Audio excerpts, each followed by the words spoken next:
Oke, saya langsung aja ya.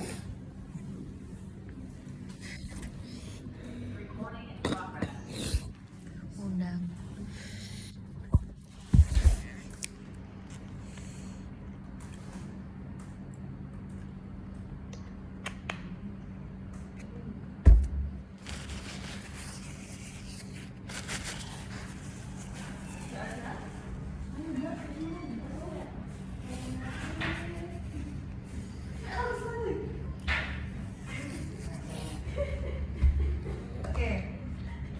Di sini pertama saya akan menjelaskan berkaitan dengan aturannya. Nanti kalau misalkan ada pertanyaan, ya ada pertanyaan terkait, misalnya saya selesai menjelaskan tentang KKN dan PKL gitu ya. Misal ada yang mau ditanyakan, bisa langsung ditanyakan gitu ya. Jadi biar nggak nggak kalau sudah ganti skema berarti sudah ganti pertanyaan gitu. Tapi kalau misalkan nanti di akhir ada yang baru kepikiran mau tanya apa, silahkan ditanyakan di akhir. Oke. Nah, di sini untuk KKN itu sebenarnya adalah kewenangan dari LPPN. Jadi nanti nggak usah khawatir, di sini saya hanya akan menjelaskan sekilas gambaran kalian tentang KKN. Karena semester depan itu kalian akan mengikuti KKN. Jadi selain magang mandiri, kalian juga akan mengikuti KKN. Dan KKN ini tidak bisa dikonversi, gitu. Jadi harus mengikuti, gitu ya. Nah, ini saya hanya akan menjelaskan sekilas karena nanti biasanya sih di awal semester depan ya, sebelum pelaksanaan KKN. Kalau nggak awal semester depan mungkin pertengahan. Nanti akan ada pembekalan dari LPPN, biasanya seperti itu. Nah, di sini yang paling umum itu adalah pelaksanaan KKN tematik bela negara. Sebenarnya skema KKN ini banyak banget. Nah, cuman yang paling umum yang paling umum dipilih oleh mahasiswa adalah KKN tematik bela negara. Nah, di sini persyaratannya adalah mahasiswa aktif di semua fakultas ya, karena ini diikuti oleh semua fakultas yang ada di UPN. Terus telah menempuh minimal 100 SKS dengan IPK lebih dari 2,75. Ini dikawal dari petunjuk teknis ya. Ini saya ambil dari petunjuk teknis pelaksanaan KKN oleh LPPN.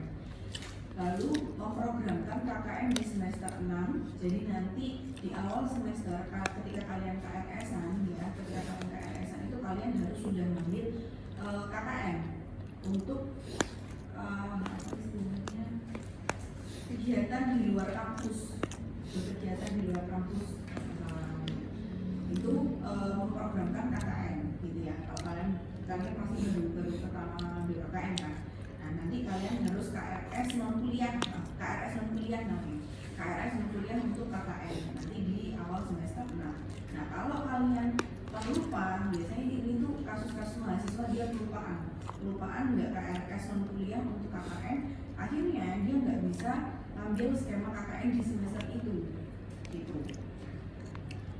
Nah, worst case-nya kalau misalkan kejadiannya seperti itu, berarti kalian harus mengulang atau harus mengambil KKN di semester berikutnya, yaitu di semester 7. Nah, padahal di semester 7 harusnya kalian sudah bisa skripsi, dan salah dua syarat skripsi adalah sudah mengambil KKN dan PKL. Jadi kalau misalkan kalian lupa untuk KRS non kuliah KKN di semester 6, maka otomatis skripsinya baru bisa diambil di semester 8, kecuali ada kebijakan tertentu dari prodi ya.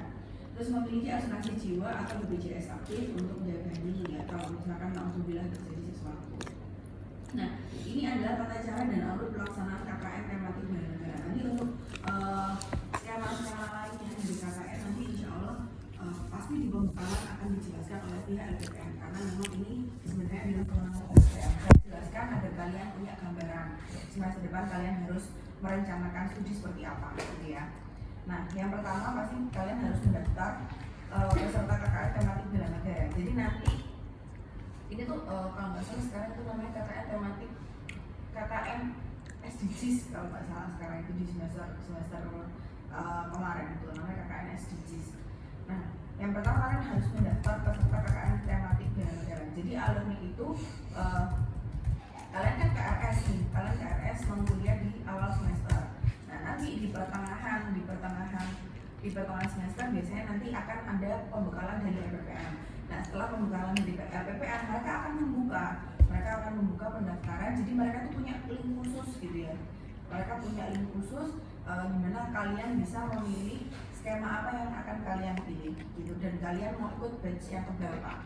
Jadi ada, kalau semester kemarin itu dibuka batch 2 batch. Jadi batch 1 itu pelaksanaannya kalau nggak salah setelah EAS kalau nggak salah. Terus yang batch kedua itu baru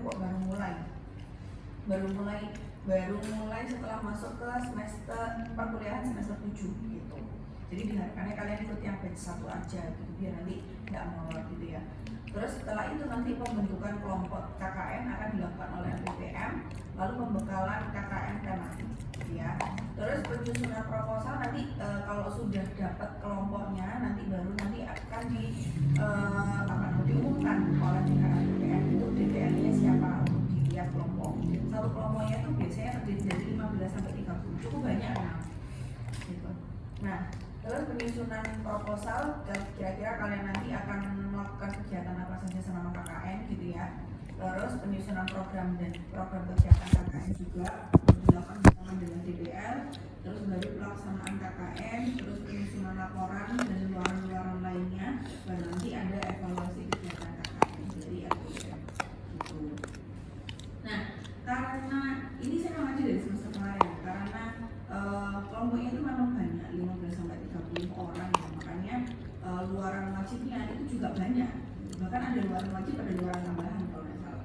Nah ini luaran wajibnya itu yang pertama ada modul program kegiatan utama, itu bahkan sampai 3 modul. Dan juga kurang mohon maaf 3 modul ini apa aja gitu, nanti mungkin akan dijelaskan pada saat pembekalan. Terus kalian juga diminta untuk membuat artikel pengabdian masyarakat ya, atau ini ya dari kegiatan utama dan penunjang, itu satu artikel jurnal nasional. Terus yang ketiga adalah pemberitaan di media, baik itu berita online ya, media massa online maupun cetak. Terus yang keempat mengunggah video YouTube masing-masing kelompok. Ini ada beberapa video YouTube, satu video profil, satu video after movie, 2 video aktivitas KKN. Terus yang kelima adalah konten aktivitas KKN yang diunggah di Instagram ataupun TikTok. Dan yang terakhir adalah HKI atau hak cipta gitu, 1 hak cipta. Nah, sebenarnya ini kemarin itu ada sedikit kontroversi sebenarnya, sedikit ceritanya. Di semester kemarin ini sebenarnya ada sedikit kontroversi karena memang ini luarannya banyak. Nah, untuk semester depan saya kurang paham apakah luarannya akan masih seperti ini atau mungkin dikurangi atau mungkin ditambah gitu. Jadi nanti menunggu pembekalan dari LPPM gitu. Nah, sudah, ini sekilas penjelasan saya terkait dengan KKN.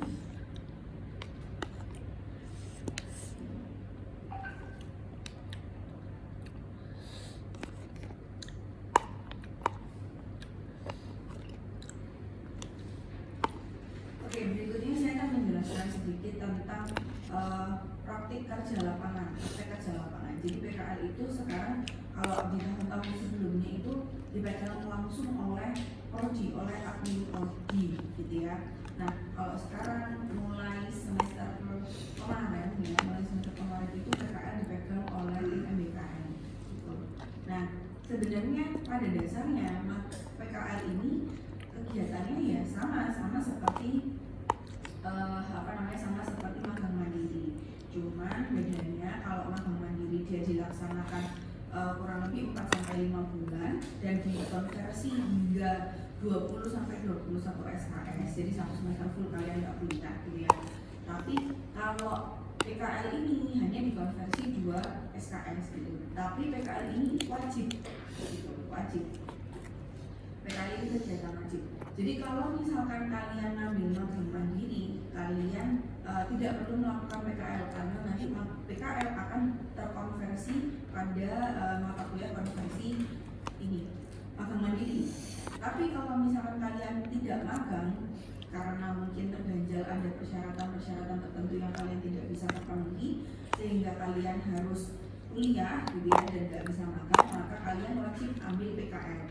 Kalau misalkan dari sebelumnya ya, permasalahan di semester kemarin itu mahasiswanya itu nggak aware gitu loh, nggak aware kalau mereka itu harus PKL gitu, nggak aware kalau mereka itu ternyata harus PKL ketika mereka kuliah. Akhirnya mereka baru PKL di awal semester 7 bahkan gitu.